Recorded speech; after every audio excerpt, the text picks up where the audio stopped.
स्त्री का घर इमोशनल कहानी।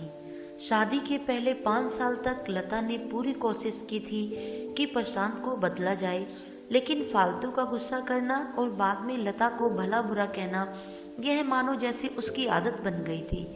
कोई भी वाद विवाद होता तो प्रशांत सीधा लता को बोल देता, अगर मैं तुम्हें अच्छा नहीं लगता तो क्यों नहीं चली जाती अपने मायके, क्यों रहती हो मेरे साथ। आज की ये हिंदी कहानी स्त्री का घर थोड़ी सी इमोशनल है, लेकिन इमोशनल होते हुए भी इसका संदेश बहुत अनमोल है।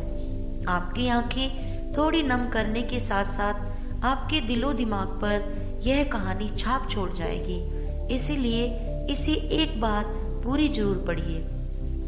तुम्हें कितनी बार बताया है, मेरे तैयार होने से पहले मेरा नाश्ता तैयार हो जाना चाहिए। शादी के 25 सालों बाद भी मुझे क्यों बार बार एक ही बात बतानी पड़ती है।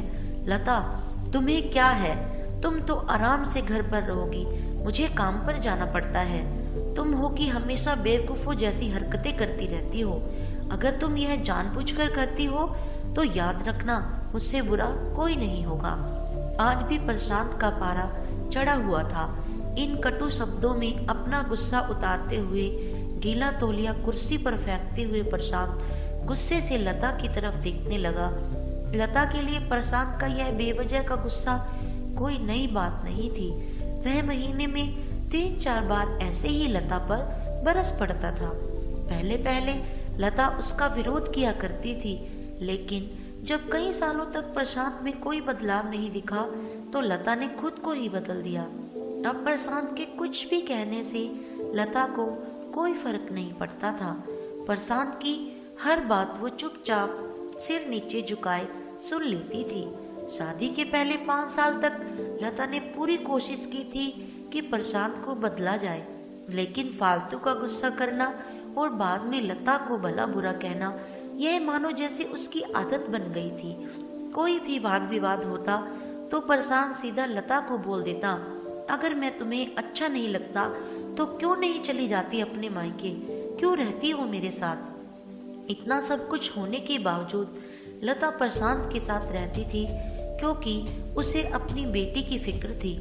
और वह जाती भी तो कहाँ, अपने बूढ़े हो चुके माँ बाप को इस उम्र में परेशान करना वह नहीं चाहती थी। समाज और लोग क्या कहेंगे, यह भी तो उसे देखना था। वह इतनी पढ़ी लिखी भी तो नहीं थी कि खुद जाकर कोई नौकरी कर सके और अपनी बेटी का पालन पोषण कर सके। लता को अब अपनी फिक्र नहीं थी, उसको फिक्र थी तो बस अपनी शादी लायक हो रही बेटी की। लता नहीं चाहती थी कि पति पत्नी के झगड़े की वजह से काव्या डिस्टर्ब हो। काव्या की पढ़ाई पूरी हो चुकी थी, उसके लिए अब शादी के रिश्ते आने लगे थे।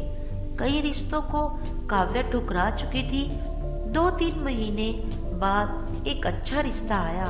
रिश्तेदारों और पहचान के लोगों ने भी लड़के के बहुत गुणगान किए थे। प्रशांत एक शाम अपनी बेटी के पास बैठकर उसे बताने लगा, काव्या बहुत अच्छा लड़का है, पढ़ा लिखा है, बड़ा घर है, बहुत अच्छी नौकरी है। ऐसे रिश्ते बार बार नहीं आते बेटा, इस बार मना मत करना। काव्या अपने पिता से ज्यादा बात नहीं करती थी, शायद डरती थी या शायद नफरत करती थी, लेकिन आज वो अपनी पूरी हिम्मत इकट्ठा कर बोली, मुझे अभी शादी नहीं करनी है पापा, मैं नौकरी करना चाहती हूँ, खुद अपने पैरों पर खड़ा होना चाहती हूँ। हाँ तो उसमें क्या बड़ी बात है, मैंने लड़के से बात की है, वह तुम्हें किसी बात के लिए नहीं रोकेगा। तुम शादी के बाद भी नौकरी कर सकती हो, वह तुम्हें नौकरी के लिए परमिशन दे देगा। प्रशांत बोला, मेरा नौकरी करना या ना करना उसकी परमिशन पर क्यों डिपेंड रहेगा पापा। काव्या ने पूछा, मैं कह रहा हूँ ना, तुम्हें किसी भी चीज की कमी नहीं होगी वहाँ। ऐसे रिश्ते बार बार नहीं आते, इसे ठुकरा मत, बहुत खुश रहोगी तुम वहाँ। प्रशांत बोला, पापा क्या मैं उतनी ही खुश रहूंगी जितनी मम्मी इस घर में खुश है। काव्या ने तंज कसते हुए कहा, आज तुम्हारी जुबान कुछ ज्यादा नहीं चल रही। प्रशांत गुस्से से, आंखें बड़ी करते हुए बोला, पापा मुझे शादी ही नहीं करनी, क्योंकि शादी के बाद वह लड़का आपके जैसा निकला तो मैं क्या करूंगी। मुझे आपके जैसा जीवन साथी नहीं चाहिए जो बिना बात के मुझ पर हमेशा चिल्लाए। मुझे कुछ भी अपनी पसंद का लेना हो तो 10 बार सोचना पड़े, कहीं वह नाराज ना हो जाए। मेरी तबीयत कैसी भी हो उसे परवाह ना हो। रोटी थोड़ी सी मोटी बन जाए तो घर सर पर उठा ले, उसकी चेकबुक ना मिले तो भी मेरा ही दोष निकाले, और हर छोटी मोटी बात पर मुझे मायके जाने के लिए कहे। काव्या ने अपना दिल खाली करते हुए पापा से सब कह दिया। प्रशांत का गुस्सा 7वें आसमान पर था, लेकिन उसके मुंह से एक भी शब्द नहीं फूट रहा था। वो काव्या की बातें सुन रहा था। काव्या उतना ही बोलकर चुप नहीं हुई। आज पहली बार वह अपने पापा के सामने इतना कुछ बोल रही थी। पापा, आपने माँ के साथ हमेशा गलत व्यवहार किया है। आप अपने ऑफिस का गुस्सा बिना सोचे समझे माँ पर उतार देते हैं। कभी इस बात की परवाह भी नहीं करते कि उन्हें कैसा लगता होगा। आपकी बातें सुन सुन माँ ने अपना स्वाभिमान खो दिया। प्रशांत आज पहली बार अपने किए बर्तावों को महसूस कर पा रहा था। वो इतना ही बोल पाया, जो तुम्हारा मन है वो करो, मैं तो इतना बुरा हूं ना। काव्या ने प्रशांत का हाथ पकड़ा और बोली, पापा मुझे सिर्फ एक सवाल का जवाब दें दो।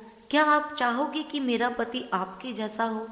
अगर आपका जवाब हाँ है तो कर दीजिए मेरा रिश्ता आज ही, और ना है तो मुझे आत्मनिर्भर बनने दीजिए। प्रशांत कुछ भी ना बोल पाया और वहां से चुपचाप बाहर चला गया।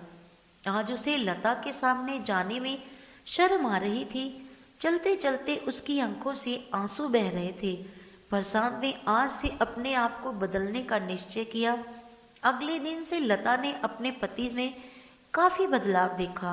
वह सोचने लगी कि जो हिम्मत काव्या ने दिखाई है, वह हिम्मत अगर मैं पहले ही दिखा देती तो शायद आज परिस्थिति कुछ और होती।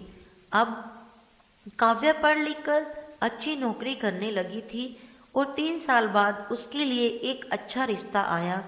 और उसकी विदाई पर प्रशांत बोला, बेटा तुम खुश रहोगी क्योंकि तेरा पति तेरे बाप जैसा नहीं है। प्रशांत की यह बात सुनकर लता और काव्या की आंखों से आंसू बहने लगे।